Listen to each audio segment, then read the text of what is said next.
last few months, I've definitely made it a point to talk about a lot of different warships, mostly battleships, of the United States Navy. But I decided this week, why not discuss some of the ships that never made it?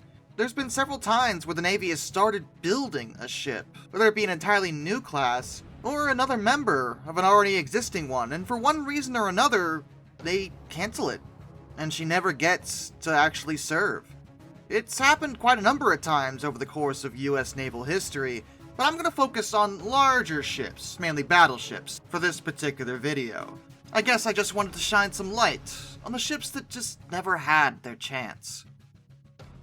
USS Washington, or BB-47.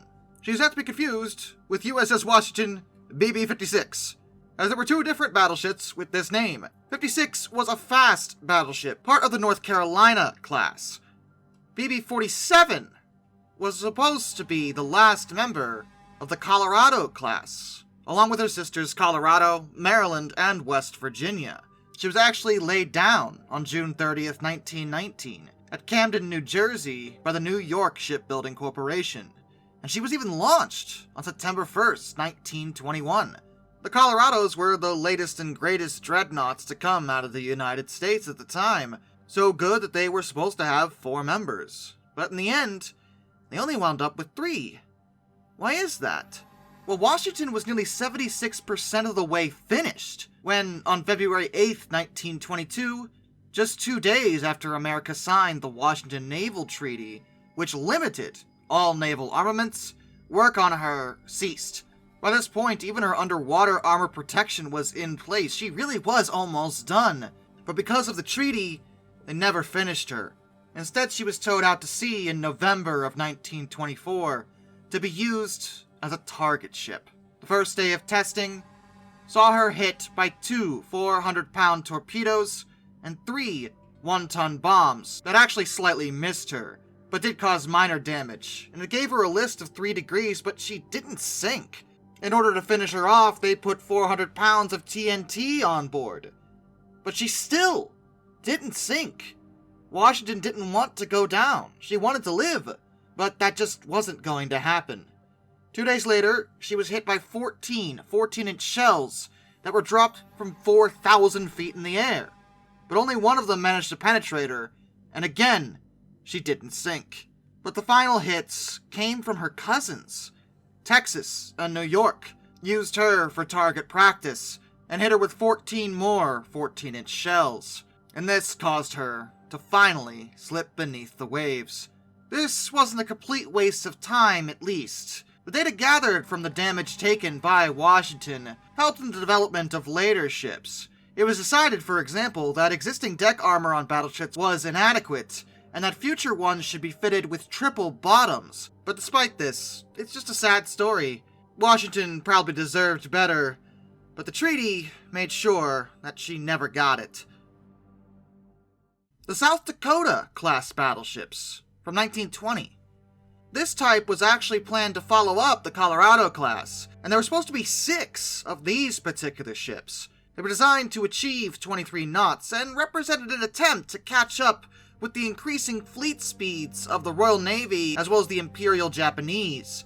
At full load, they would have displaced 47,800 tons. They would have a length of 684 feet, a beam of 106 feet, and a draft of 33 feet.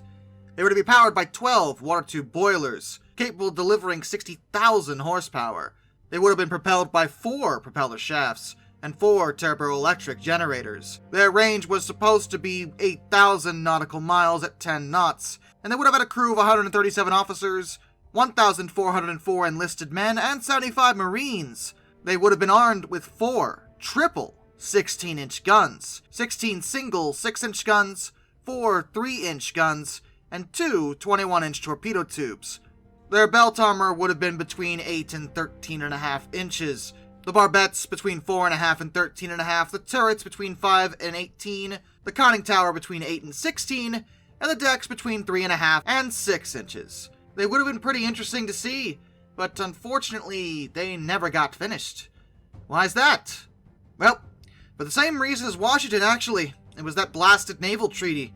The treaty restricted not only the total battleship tonnage allowed in the United States Navy, but also limited individual ship size to 35,562 tons. The South Dakotas were to greatly exceed that, and as a result, all 6 of them wound up being cancelled, even though they were in the middle of being built. Their names were South Dakota, BB-49, it was nearly 40% complete. Indiana, it was BB-50, about 35% complete. Montana, or BB-51, 27% complete. North Carolina, BB-52, which was about 37% complete. Iowa, BB-53, 32% complete. And Massachusetts, or BB-54, it was just 11% complete. All of them would wind up being scrapped, though pieces of them would go to be used for other purposes. The guns that had been made for them were transferred to the U.S. Army and used for coast defense, and the boilers that had been made for them were used to modernize the ships of the Florida, Wyoming, and New York classes in the mid-1920s. Their armor plates were also used to reinforce the armor of other battleships as well. So again, it wasn't a total waste, but it is a shame that not a single one of all 6 sisters never even got to hit the waves. USS Illinois, or BB-65, and USS Kentucky, or BB-66. These 2 are the lost sisters of the Iowas.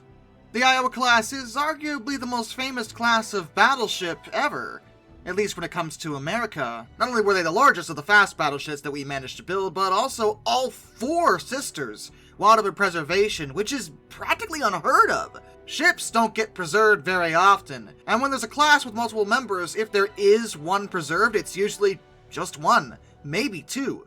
But all 4, Iowa, New Jersey, Missouri, and Wisconsin, entered preservation, which is phenomenal actually.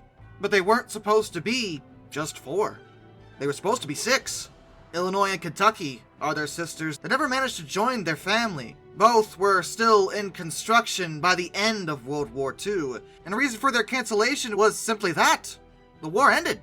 They didn't need any more Iowas. In fact, they wouldn't need any more battleships at all. As a result, neither one was ever officially launched, though technically Kentucky did hit the water, but it wasn't a formal launching. She was moved from dry dock to allow her sister Missouri to be admitted for repairs after she grounded. Outside of that, though, neither Illinois nor Kentucky ever saw any formal introduction or completion, but they both sat around for a really long time, until 1958. Various proposals were suggested to possibly complete them as a more modern type of ship, like a guided missile battleship, for example, but that was never done, and in the interim they were just used as parts, mostly for their own sisters, and eventually both were scrapped. The Montana-class. Now, I am cheating a little bit here because every single ship I've mentioned so far was at least partially completed, and the Montanas technically never really got any work done on them. Although originally BB-66, which was Kentucky's designation, was supposed to be the second ship of the Montana class. But that was changed as the Navy decided they needed more carriers instead of battleships. And even though they did need a few fast battleships, the Iowas were doing just fine. They didn't need something like this, because the Montanas were gonna be absolutely gargantuan. Arguably a bit more like a dreadnought than a fast battleship. I mean, they were faster than dreadnoughts, sure, but they were supposed to be slower than the Iowas, only hitting 28 knots. The whole point of them was to be much more heavily armored and with even better firepower. They would have had 12 16-inch Mark 7 guns and 4 3-gun turrets. The Iowas only had 9, and their full load displacement would hit 72,104 tons. They were supposed to be absolute mammoths. They would have been the only class that would have rivaled Imperial Japan's Yamato class in terms of displacement. They were on that same level, but like I said, they never got finished, or even laid down, actually. And it's like I said, the Navy decided they needed more carriers, not something like this. The Montana class, given their size, would have taken up so many resources, as well as time, and they just didn't have it. The war in the Pacific Ocean was largely held over it. Aircraft were being used to great effect, but in order to keep doing that, they needed more carriers to actually, well, carry them. World War II was showing that battleship tactics just weren't utilized very much. with the vast majority of them being used for shore bombardment. Which is great, but any dreadnought can do that. You don't need a Montana for that purpose, you know? They would have been really awesome, don't get me wrong, and the project got as far along as actually authorizing funds for the builders, but the whole thing was suspended in 1942 and officially cancelled on July 21st, 1943. Their names would have been Montana, BB-67, Ohio, BB-68, Maine, BB-69, New Hampshire, BB-70, and Louisiana, BB-71. Not a single one ever even started construction. Like I said, I'm cheating in that regard, but I have gotten a lot of people wanting me to talk about them. So yeah, they would have been just so cool, but we just didn't need them. USS Hawaii, or CB-3. Okay, I'm cheating here, I know, because this is not a battleship. This is a large cruiser. So why am I even talking about it? Well, it's mostly because I kind of wanted to give Hawaii and Alaska a little bit of attention. You've probably noticed that, hey, why are no battleships named after those two? Like even planned ones. And the reason is simply that they weren't states at the time.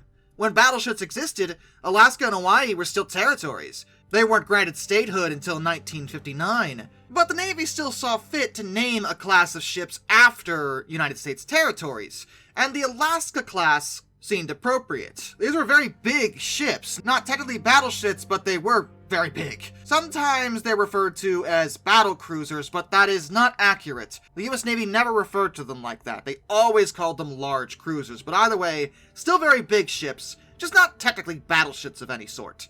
But cruisers. Hey, we haven't talked about them yet. Why not? They were ordered during World War II, but only 2 were finished before the war ended. Alaska was naturally the first. She was formally commissioned June 17, 1944, and she was followed up by Guam, commissioned September 17, 1944. However, they would only last in service 3 years, being decommissioned February 17, 1947, and both broken up in 1961. There were 4 that were supposed to follow them, but they were never finished. Hawaii, Philippines, Puerto Rico, and Samoa. Hawaii, among those, is the only one that actually started work, and she was even launched on November 3rd, 1945. She was 84% complete when that happened, and she was a really big ship, putting the large in the term large cruisers. She displaced 34,803 tons at full load. She had a length of 808 feet 6 inches, a beam of 91 feet 1 inch, a draft of 27 feet 1 inch, and she was powered by 8 Babcock and Wilcox boilers, supplying her with 150,000 shaft horsepower. She had 4 shafts, driven by 4 steam turbines, pushing her to a speed of 33 knots. She had 9 12-inch guns, 12 5-inch guns, 56 40mm anti-aircraft guns, and 34 20mm anti-aircraft guns. Her waterline belt armor was between 5 and 9 inches. These were pretty impressive for cruisers, by all accounts. But while Alaska and Guam did have brief careers, 3 of their sisters never even began construction. And Hawaii, though she was born, would never join them. And the reason was, well, it was the same as Illinois and Kentucky. The war ended. They just didn't need any more ships. The Navy had to downsize. There were plans to possibly finish her as a guided missile cruiser, or even a large command ship, but nothing came of any of those ideas.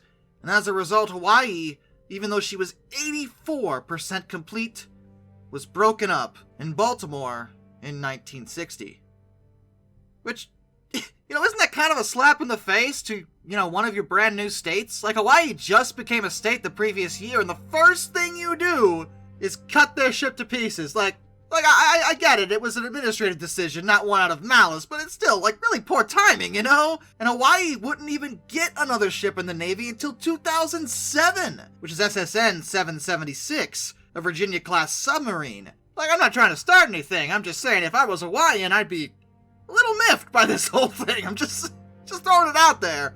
And with that, a special thank you goes out to all my underwater train finders. Some do 267, Orange Glass, Benjamin Owens, Anzac A1, Arthur Roy, Brian, Jack Carson's Railroad Videos, Lord Off 444, A Person 723, Royal Hudson 2860, Isofer 1405, Giles Kwiatkowski, Matt Weaver, Tom Redlion, NS Productions 8104, Wheeljack 8401 rescues Greyhounds the Baxter, Caleb Crosswhite, Ohio Trucker 1, Andrew Bowen, Josh Johnson, Hayden DeGrow, Caleb Rainwaters, Prez Drenton, Master of None, Liam Wright, Mr. Sleepy, Travis Zielinski, Jared Brussel, Joshua Long, Hannah Bird, Amtrak 2024 Productions, Tommy Rossini, That Guy with a Beard, Ben McCullough, Panzer Kitsune 131-232, Mark Holding, Dr. Racist 78, G Wiz, Mr. Terevel, and of course, my dad.